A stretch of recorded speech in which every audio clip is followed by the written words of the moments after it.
Welcome to our latest update on nutrition, a topic that is constantly evolving as new studies enrich our understanding of healthy eating. Today, we will not only look back at past dietary advice, but also take a look at current scientific findings to see what really lies behind the trends and how you can benefit from them. Several decades ago, saturated fats were at the center of one of the biggest nutrition debates of modern times. The message at that time was clear: saturated fats are the enemy of heart health. This message was shaped by nutrition scientists such as Ancel Keys, one of the most influential researchers of his time. In the 1950s, Keys conducted an extensive study known as the 7 Countries Study. He examined the dietary habits and heart disease rates in 7 countries. His conclusion: in countries where the consumption of saturated fats, as found in butter, meat, and whole milk products, was high, heart diseases occurred more frequently. These findings were groundbreaking and sparked a worldwide wave of recommendations to reduce fats in the diet. Especially in the 1970s and 1980s, this led to a massive boom in low-fat products, which suggested that less fat was automatically healthier. Packaging featured eye-catching slogans like 0% fat or fat-free, which gave consumers the impression that these products were the key to better health. However, what seemed like progress at first glance turned out to be a dangerous misconception. Here emerged an effect that had been previously overlooked: the replacement of fat with sugar. Without fat, foods often taste bland and unappealing.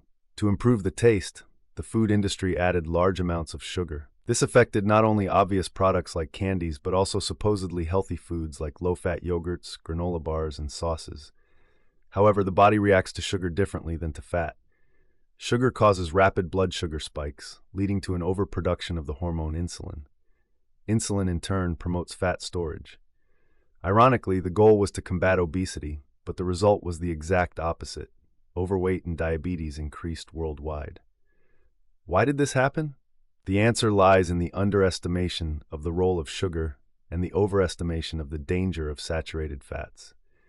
It turned out that saturated fats alone were not the main culprit for heart diseases. The real mistake was the loss of balance in the diet. Instead of a sensible reduction of saturated fats and an increase in healthy alternatives, fat was simply removed and the gap was filled with sugar. This realization marked a turning point in nutrition policy. Recent scientific investigations, including a comprehensive Cochrane review from 2020, fundamentally changed the perspective. The Cochrane review summarized the results of numerous high-quality studies and came to a decisive conclusion. It is not about avoiding fats in general, but about consuming the right fats. The analysis showed that replacing saturated fats with unsaturated fats, such as those found in olive oil, nuts, avocados, and fatty fish, can reduce the risk of heart diseases by up to 17%. This number is remarkable as it demonstrates that replacing bad fats with good fats is an effective preventive measure comparable to the effect of some medications. What are unsaturated fats? Simply put, unsaturated fats are fats that have at least one double bond in their chemical structure. This double bond changes the shape of the molecule, keeping it liquid. Think of olive oil, which is liquid at room temperature, unlike butter, which remains solid. There are single unsaturated fats, like those in olive oil, and multiple unsaturated fats, like those in walnuts or fatty fish. Both forms are associated with positive health effects, particularly lowering cholesterol levels and reducing inflammation. A good example of a diet rich in unsaturated fats is the Mediterranean diet.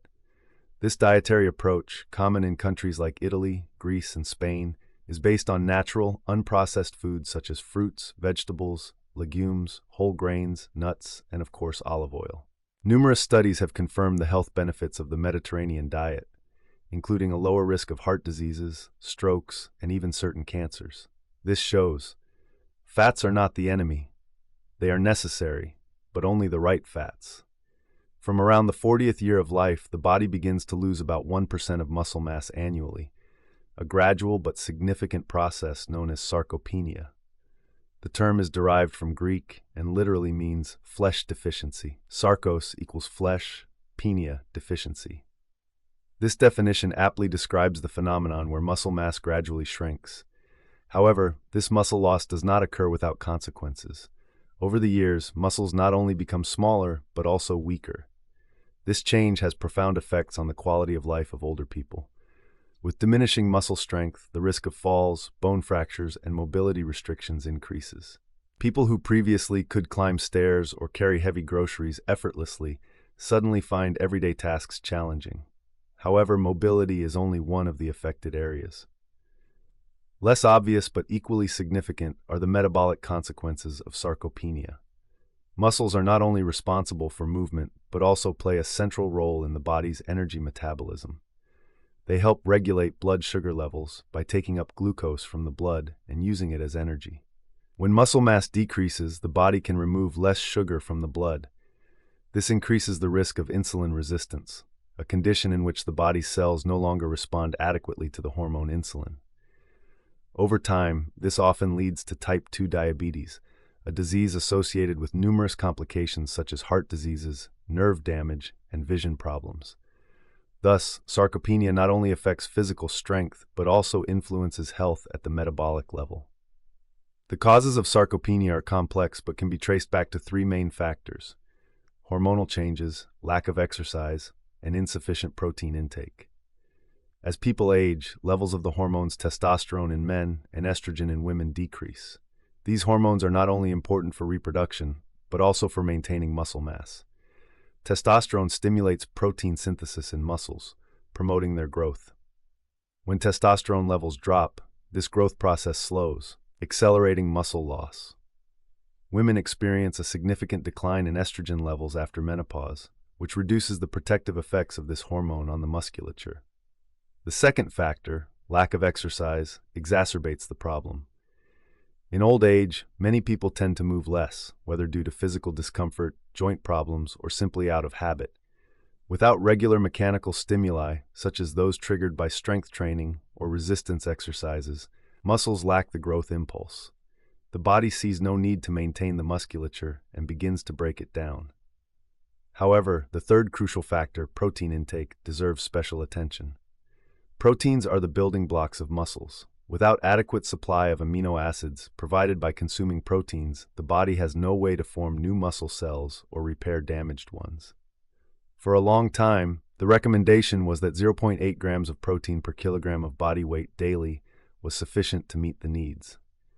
However, this amount was primarily established to prevent deficiencies, not to maintain musculature. Recent studies, including those by Professor Stuart Phillips, show that this amount is insufficient for older people. To slow down or prevent age-related muscle loss, about 1.6 grams of protein per kilogram of body weight are required. For a 70-kilogram person, this means a daily protein intake of 112 grams.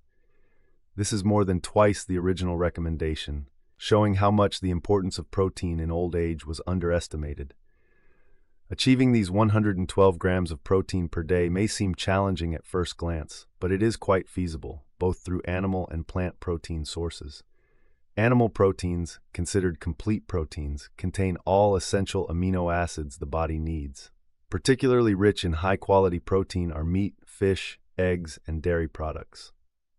An easy way to meet daily needs is to strategically plan meals. For breakfast, you could have 2 eggs containing 12 grams of protein and 200 grams of Greek yogurt with 10 grams of protein. For lunch, a meal consisting of 150 grams of salmon, which provides about 33 grams of protein, and 1 cup of quinoa with 8 grams of protein could be consumed. For dinner, a 200-gram portion of chicken breast with 42 grams of protein, together with 1 cup of lentils, which provide an additional 18 grams of protein, would round off the day. With just these 3 meals, a total of 123 grams of protein is reached, significantly exceeding the daily need of 112 grams. For people who avoid animal products or wish to reduce their consumption, plant-based protein sources offer a valuable alternative. Lentils, beans, chickpeas, peas, tofu, tempeh, and soy products are rich in proteins and offer another crucial health component: fiber. Fiber promotes gut health and helps lower cholesterol levels. This happens because fiber binds bile acids in the intestine and the body has to produce new bile acids from cholesterol. This reduces the amount of cholesterol in the blood. Plant proteins also contain secondary plant compounds that have anti-inflammatory and antioxidant effects, further reducing the risk of chronic diseases. An example of a protein-rich plant-based meal would be a lentil curry with a portion of 200 grams of lentils, providing about 36 grams of protein. If you add half a cup of quinoa, you add another 4 grams of protein, which already provides a solid foundation for daily protein intake. The advantage of plant proteins lies in their versatility, low carbon dioxide footprint, and their contribution to more sustainable agriculture. The cultivation of legumes, nuts, and soy products requires significantly less energy, water, and land than mass animal husbandry, and also promotes soil quality and biodiversity. Furthermore, plant-based foods support cardiovascular health. They contain less saturated fats and cholesterol, but more fiber, which demonstrably lowers cholesterol levels and reduces the risk of heart attacks and strokes. However, a complete avoidance of animal products is not necessarily required to benefit from these advantages. The quality of the meat is crucial. High-quality meat from pasture or free-range animals differs significantly from industrially processed products. It contains more omega-3 fatty acids and vitamins, while lacking critical additives. However, studies that consider these differences are still rare. Those who consciously enjoy meat in moderation and focus on plant-based proteins benefit health-wise, economically, and ecologically. A flexitarian diet, where plant-based foods are in the foreground and high-quality meat is only occasionally consumed, offers a sensible middle path. This not only reduces cardiovascular risks, but also conserves resources and makes overall nutrition more sustainable. Against this background, the question arises: carbohydrates, friend or foe? In recent years, the debate over carbohydrates has gained considerable momentum, not least due to the boom of low-carb diets that promise a drastic reduction in carbohydrate intake. This approach is reminiscent of the demonization of fats in the 1980s. Back then, fat was considered the main cause of numerous health problems, but we now know that with fat, it's the type, not the sheer amount that matters. Likewise, it is not sensible to categorize carbohydrates as the enemy overall, because modern nutrition science suggests that it is more about the differentiated selection of high-quality carbohydrates. A groundbreaking study from 2023, which observed 371,000 people over more than 2 decades, showed that the targeted consumption of unprocessed carbohydrates can be crucial for our health. Those who regularly integrate whole grain products, legumes, fruits, and vegetables into their meals benefit not only from a stable blood sugar level, but also from an increased intake of fiber and valuable micronutrients. These fibers not only promote gut health by supporting the growth of beneficial gut bacteria and thereby stabilizing the gut flora, but also regulate long-term fat and glucose metabolism. This reduces the risk of suffering from cardiovascular diseases, diabetes, and other diet-related diseases. The valuable secondary plant compounds in whole carbohydrate sources, such as polyphenols or carotenoids, also have antioxidant and anti-inflammatory effects, which can strengthen the immune system's performance. A bowl of oatmeal with berries for breakfast, for example, provides not only slowly released energy, but also a wealth of vitamins and minerals that help the body start the day balanced. In stark contrast, refined carbohydrates from white flour, sweets, sodas, or highly processed snacks behave differently. They cause the blood sugar level to spike sharply and result in significant insulin secretion. This hormone serves to regulate blood sugar, but with consistently high consumption of these fast energy sources can create a vicious cycle. Excess sugar is increasingly stored in fat depots, the feeling of fullness is absent, cravings increase, and the risk of overweight, type 2 diabetes, and heart diseases rises in the long term. Unlike whole foods, refined carbohydrates bring hardly any essential nutrients. They do not enrich the diet, but create empty calories, often supplemented with artificial flavors, colors, and preservatives. A sweet pastry or a highly sugary soft drink may tempt briefly, but often leaves a quick energy dip and potential long-term health damage. The clear recommendation from nutrition science is therefore to choose whole carbohydrate sources as often as possible. Those who regularly consume whole grain products like oatmeal, quinoa, or spelt rice, combined with fruits, vegetables, and legumes in versatile forms, benefit not only from fiber, but also from a fine interplay of numerous ingredients that protect the vessels and strengthen the cardiovascular system.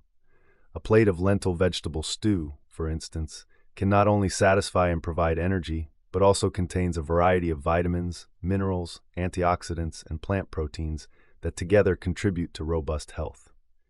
It is important not to lose sight of enjoyment and culinary variety. Different preparation methods and cultural traditions enable the tasty and varied integration of whole carbohydrates. In addition to carbohydrates, another factor is increasingly coming into focus in the health discussion: salt. While fats and carbohydrates often take center stage, a high salt intake can also sustainably burden health. Particularly insidious is that around 80% of daily salt consumption occurs unnoticed through processed foods, ready meals, or restaurant dishes. The result is often a gradually increasing blood pressure, which takes a toll on the cardiovascular system and long-term increases the risk of strokes and heart attacks. A conscious reduction in salt intake, for example by choosing lower salt alternatives, using herbs and spices for more flavor, or cooking yourself, can achieve great success. The human sense of taste is adaptable. Those who gradually eat less salty food will find after a few weeks that their palate adjusts to the finer flavors of natural ingredients, and that traditionally salted foods become even unpleasantly intense over time. Overall, current science shows that it is not about perfect dogmas or quick miracle diets, but about long-term sustainable dietary strategies based on balanced fundamental principles. It has been shown that a combination of a high protein intake from plant sources, healthy unsaturated fatty acids, whole carbohydrates, and plenty of fiber offers the most effective protection against widespread diseases. Such a diet can help keep both heart diseases and metabolic disorders and certain types of cancer in check. It is not necessary to radically overhaul eating habits overnight. Small, sustainable changes are often the key to a lasting positive development.